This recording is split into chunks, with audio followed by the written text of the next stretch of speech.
لبيك اللهم لبيك لبيك لا شريك لك لبيك إن الحمد والنعمة لك والملك لا شريك لك لبيك اللهم لبيك لبيك لا شريك لك لبيك.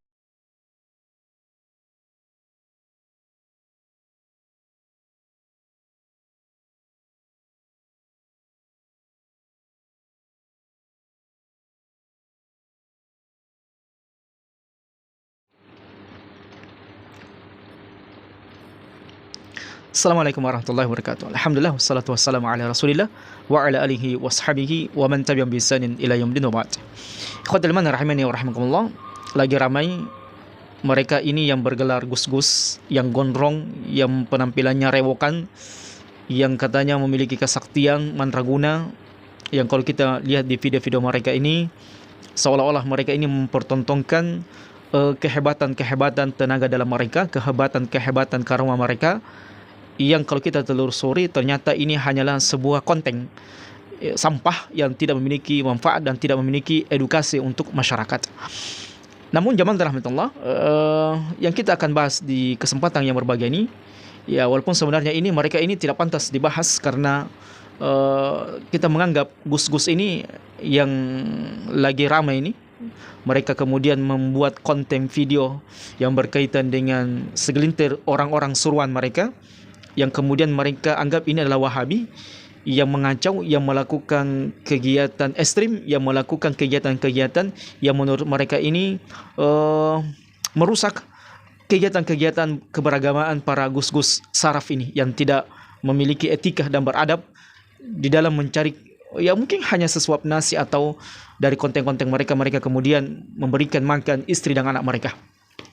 Sebenarnya jamaah dalam Allah, ana tidak membahas, cuma teman-teman sekalian ingin menyampaikan kepada saya untuk dibahas sedikit tentang keberadaan mereka.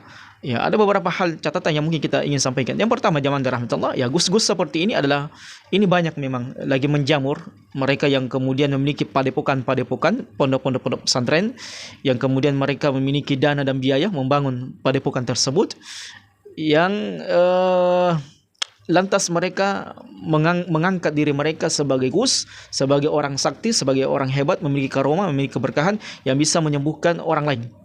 Sehingga jemaah rahmatullah, banyak orang yang terpukau, yang kemudian datang kepada mereka untuk berobat, karena mereka menganggap si fulan ini hebat, bisa menggantikan dokter untuk mengobati orang yang sakit.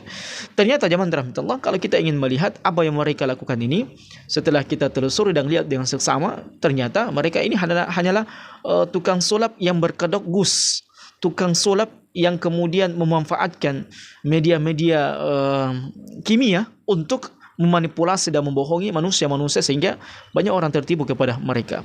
Kemudian yang kedua jamaah rahmatullah, kalau kita ingin lihat gus-gus yang seperti ini, ya mereka ini adalah orang-orang yang bodoh, yang kalau bacaan Qur'annya saja belepotan, ya belepotan, tidak benar, bahkan makharijul hurufnya ini banyak salah. Kemudian yang kedua, mereka ini sama sekali tidak pernah belajar agama secara sistematis, sehingga ilmu yang berkaitan dengan agama mereka ini adalah sangat-sangat dangkal, dan mereka hanya mengambil ilmu ini dari bacaan buku yang sesat dan menyesatkan, bacaan buku sufi-sufi, tarekat-tarekat, sehingga mereka pun ya seolah-olah ketika mereka bertapa ingin seperti wali-wali songo yang dahulunya katanya hebat-hebat dan sebagainya, yang memiliki kesaktian yang itulah yang kemudian mereka sampaikan kepada orang-orang yang datang kepadanya. Dan Masya Allah, subhanallah, banyak orang-orang yang mengikuti mereka, yang terpedaya dengan mereka, datang kepada padepokan mereka, berobat, berguru, kemudian melakukan ritual-ritual pertapaan yang konon katanya ini adalah merupakan spiritual yang sangat hebat, yang sakti, mandraguna, yang bisa sampai kepada Allah Subhanahu wa taala. Kemudian yang ketiga, kami ingin nasihatkan kepada mereka, orang-orang gus-gus yang tidak beretika dan beradab ini, dengan menjadikan konten Wahabi menurut mereka hanya sekedar menaikkan viewer mereka, menaikkan rating tontonan mereka. Sehingga jamaah rahmatullah, saya ingin sampaikan kepada ente-ente yang bergerak gus-gus yang KW, gus-gus yang palsu, yang gondrong, yang tidak menampilkan cahaya-cahaya Islam dalam diri mereka, sunnah-sunnah dalam diri mereka. Hati-hati memberi makan tubuh ente, istri ente, anak ente dari sesuatu yang hakikatnya adalah merupakan kebohongan. Jadi apa yang mereka buat, konten-konten yang mereka buat berkaitan dengan Wahabi, menyudutkan Wahabi hanya sekedar menaikkan viewers atau meningkatkan subscriber, maka itu adalah merupakan di antara bentuk pembohongan publik. Dan hati-hati, Nabi SAW menyebutkan di antara keberkahan seseorang itu di dalam hartanya adalah manakala dia jujur mendapatkan hartanya, tidak melakukan kebohongan-kebohongan. Nabi SAW ketika menyebutkan tentang jual beli, pedagang dan pembeli, al-bai'ani bil khiyar ma lam yatafarraqa. Pembeli dan penjual itu ketika mereka belum berpisah, maka mereka berada dalam pilihan, imma membeli barang tersebut atau imma meninggalkan barang tersebut, tidak membelinya. Kemudian Nabi SAW mengatakan fa in sadaqa wa bayyana burika lahuma fi bai'ihima. Apabila seorang pedagang itu ya dia berlaku jujur, kemudian menjelaskan kekurangan barang itu, tidak ada kebohongan, maka akan diberikan keberkahan pada jual belinya. Namun fa in kadzaba wa katama, namun apabila dia berbohong, berdusta, menyembunyikan aib barang yang dia jual, maka muhiqat laha bai'ihima, barakatu bai'ihima, maka dicabut, dihilangkan keberkahan dari jual beli yang mereka lakukan. Hati-hati. Allah Subhanahu wa taala juga menyebutkan tentang riba, yamhaqullahu riba wa yurbis sadaqat. Allah Subhanahu wa taala menghilangkan keberkahan dari riba dan kemudian melipat gandakan wa yurbi sadaqat, dan Allah Subhanahu wa taala senantiasa melipat gandakan sedekah-sedekah yang dikeluarkan di jalan Allah Subhanahu wa taala. Artinya kata para ulama, sesungguhnya orang yang mengais rezeki, mencari rezeki dengan cara berbohong, dengan cara berdusta, maka itu di antara perkara yang menyebabkan keberkahan dari hartanya itu dicabut. Menyebabkan seseorang ini doanya tidak dijawab oleh Allah Subhanahu wa taala. Nabi SAW mengingatkan kepada kita, hati-hati membuat konten-konten dusta, konten-konten palsu, konten-konten hoax dengan tujuan merendahkan, mencaci, memaki ya kelompok-kelompok tertentu seperti mereka ini yang menjadikan konten Wahabi sebagai konten penghinaan mereka, perendahan mereka terhadap orang-orang yang menjalankan sunnah. Hati-hati ente, jangan sampai ente meninggal di atas perkara-perkara yang tragis. Allah Subhanahu wa taala tidak akan pernah membiarkan kezaliman sedikit pun. Hati-hati.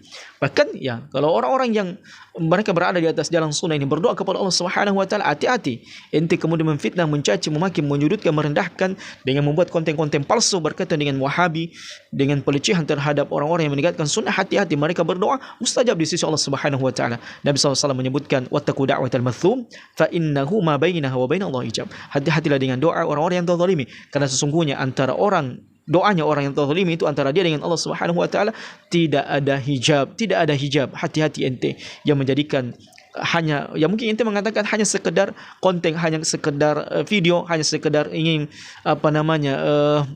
menghibur masyarakat. Hati-hati.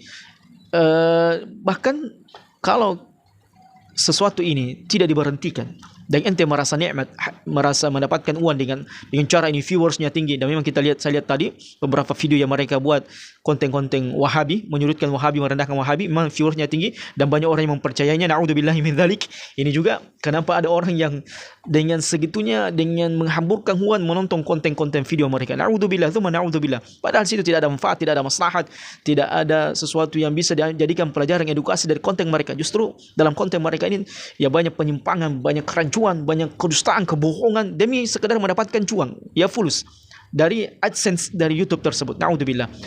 Maka Allah Subhanahu wa taala mengatakan, abillah wa rasulihi wa ayati kuntum tastahzi'un la ta'tadhiru qad kafartum ba'da min imanikum. Apakah dengan ayat Allah, rasulnya dan kitab-kitabnya, wa ayati wa rasulihi, ayatnya dan rasulnya, kalian mengolok-olok, kalian melakukan canda gurau, sekedar konten dan sebagainya, la ta'tadhiru. Hati-hati, karena boleh saja keimanan kalian dicabut oleh Allah Subhanahu wa taala karena kalian telah memperolok-olok sesuatu yang berkaitan dengan Islam, sesuatu yang berkaitan dengan sunnah Nabi sallallahu alaihi wasallam, sesuatu yang berkaitan dengan syariat Allah Subhanahu wa taala. Mudah-mudahan video ana ini sampai kepada Samsudin dan kawan-kawan yang mereka mengatasnamakan diri mereka Gus. Hati-hati dengan konten-konten kalian yang membuat sesuatu yang seolah-olah itu adalah merupakan kenyataan, padahal itu adalah rekayasa kebodohan kalian yang kalian lakukan. Hati-hati kalian, jangan sampai kalian meninggal di atas kekufuran kepada Allah Subhanahu wa taala karena menghinakan sunnah Nabi SAW dan menghinakan orang-orang yang berjalan di atas sunnah Nabi SAW. Sampaikan kepada mereka video-video ana ini, kepada mereka, mudah-mudahan mereka bertobat dan istighfar, meninggalkan konten-konten dusta, konten-konten palsu yang penuh dengan kebohongan dan tidak beretika, yang mereka buat hanya sekedar untuk menaikkan viewers dan mendapatkan cuan dari konten-konten mereka. Hadza wallahu alam bisawab.